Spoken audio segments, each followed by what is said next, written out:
So I'm wondering, should I like have an intro to my videos? Um, I don't know. I'm not a YouTuber. I'm just kind of trying to document my journey to my first chili competition and the launch of LB's Chili Bar. So for now, these are pretty basic videos of just me having some conversation. Today is Sunday, November uh 23rd. I think today is Sunday, November 23rd. And I'm about to get ready to go to the stores and buy things for my chili competition. Now, the day before the chili competition, my job is having an office potluck, so I'm going to buy those materials as well. So it's going to be a little bit extra than what I have planned for the chili competition, but it's going to be easy to determine how I budget things out. I know how much of the main ingredients that I use per crock pot of chili. And so it's actually the condiments and things of that nature that I'm going to get ready to start measuring out. Because right now, I'm not going to flex. I do things to taste. And so the question came out, well, how are you going to make sure that your returning customers get the same taste each time? Thus, I'm going to start measuring everything, especially because I want to have this food truck franchise. It's best that I go ahead and measure things so that once I get some franchisees, they know exactly how to make the recipe. So this is very exciting for me. There are a few things I'm hoping to borrow, like a fold-up table. I know eventually that's going to be a good investment, but for now, I'm just trying to get my business out there. I'm planning to go to Staples. I want to get some like little price cards, so it'll be easier instead of me trying to like name off how I would charge for different things. The price cards are available, and then I'll be able to update my website. My price cards are likely going to have the price per bowl, per jar, and then for catering, I'm going to do like small, medium, large party. A small party is maybe a party of 10.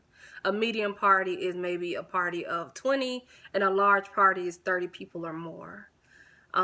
So that's going to be interesting to see based on the cost of everything today. How do I build out those prices? Because it's not going to be just like you pay me for the price of the chili. I have to also factor in my time. But I want to be competitive. So I'll also pay attention to what some other catering rates are in the area, and then do an analysis to see how do I remain profitable at the same time, build this brand. In my mind, I see the vision of Slutty Vegan Food Truck. It caught like wind. Even people who aren't vegans was like, I gotta try this Slutty Vegan. But then also Ben's Chili Bar in DC, which is a staple. I want to have a blend of that. I want LB Sweet and Spicy Chili to be a staple, but I also wanted to catch wind where everybody like, I gotta try this. I gotta try this. So I'm very excited on what this opportunity can bring. I've been doing some research on other opportunities to kind of get my chili out there. So I do have a lot of work to do over the next few months. I did an analysis. I say a lot, sorry. I did an analysis of like chili season. How do I capitalize on chili season, but then also what other opportunities are there? So I feel like chili season is mid-football season to the end of winter, which means if football season starts in August, October is around chili season, because August and September is still hot outside. Nobody probably thinking about no chili. October is when it starts getting chilly. It gets a little cool outside at them games. So if I go October, November, December, January, February, I have 5 months to capitalize on chili season. Feel like by March we're hitting spring and nobody's like, ooh, it would be nice to have some chili today. So I have 5 months to capitalize on my business, my brand, and just really getting out there. And then after that, it's more so food truck season. So food truck season might be, but I'm not going to really say spring. It's more of a summer thing. I really feel like it's not a lot of food truck events in the spring, as you have community events where food trucks are always prominent, and then there are different, like a lot of outdoor large scale events where food trucks are prominent.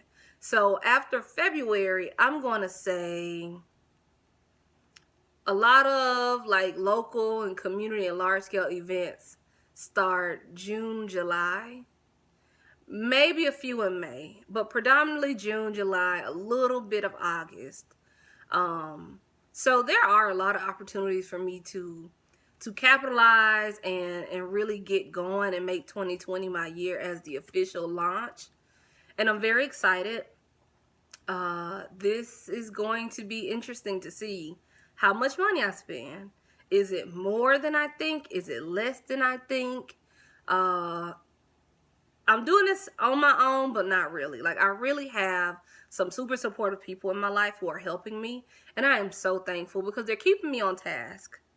I was gonna wait to go shopping next week, and if you like, next week is the week of the event, and I thought about it, but I wasn't thinking about it. I really was procrastinating.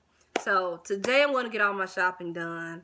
The only things I'm not going to buy are those super fresh ingredients that I want to be fresh when I cook. Other than that, other stuff can be refrigerated or frozen. And yeah.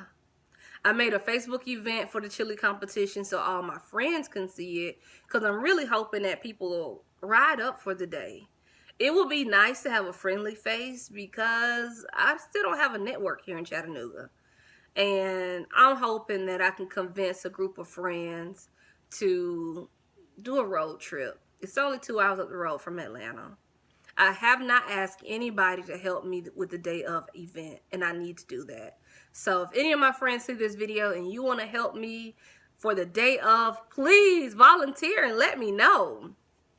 Because I haven't thought about it yet. I haven't figured out, like, you know, who to ask.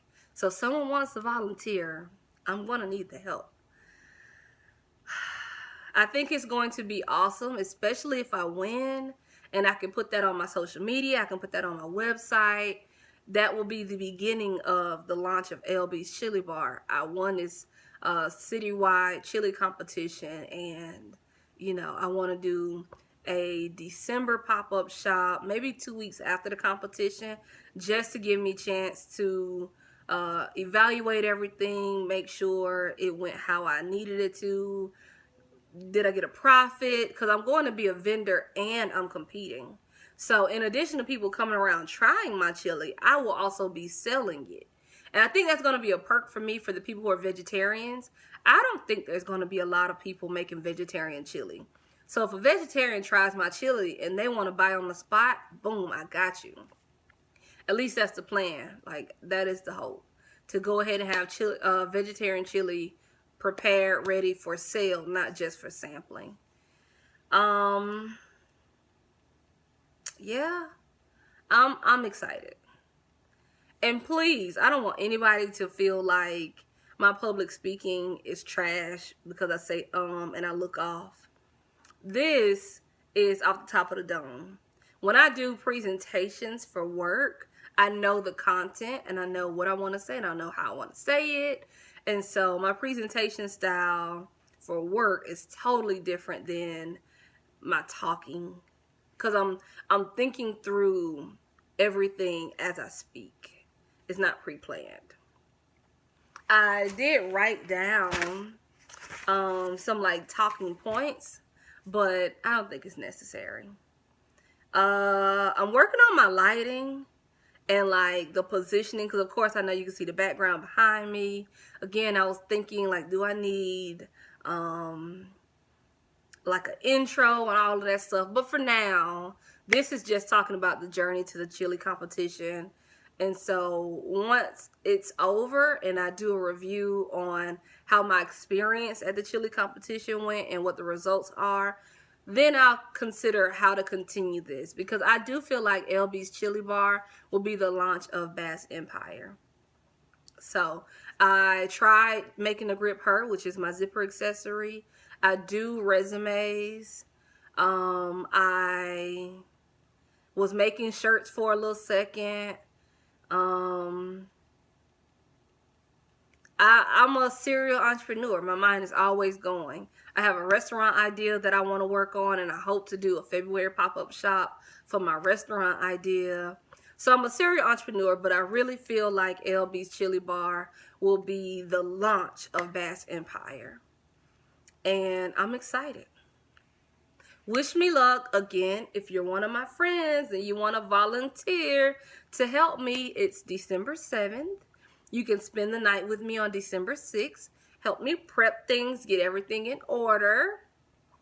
And we can have a phenomenal time at my first chili competition. I need somebody who's going to be able to help me remain calm, help me keep my enthusiasm up as I'm meeting people and giving out my chili samples, the whole nine.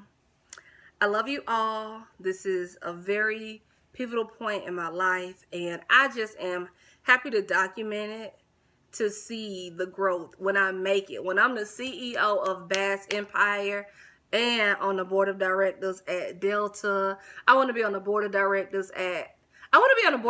at like 3 major corporations and the CEO of my own company. These are life goals, I'm saying. I can come back to these videos and be like, look, sis, look where you started. Look where you started. Everybody don't have the opportunity. Everybody doesn't have the vision to be like, let me start documenting. Because, see, this is that serious. Started from the bottom, now I'm here. Like, yeah, this is it right here. I ain't saying I'm at the bottom, but I'm just saying this is the beginning. And over the next, I don't know how many years, I'm going to just be building. I'm going to be growing. And then we're going to have Bass Empire, a physical location. I'm over so many different things, and I've created a new corporate culture, and it all starts with LB's Chili Bar. And it's just going to build and build and build and build. And I'm excited. This is my journey to building Bass Empire.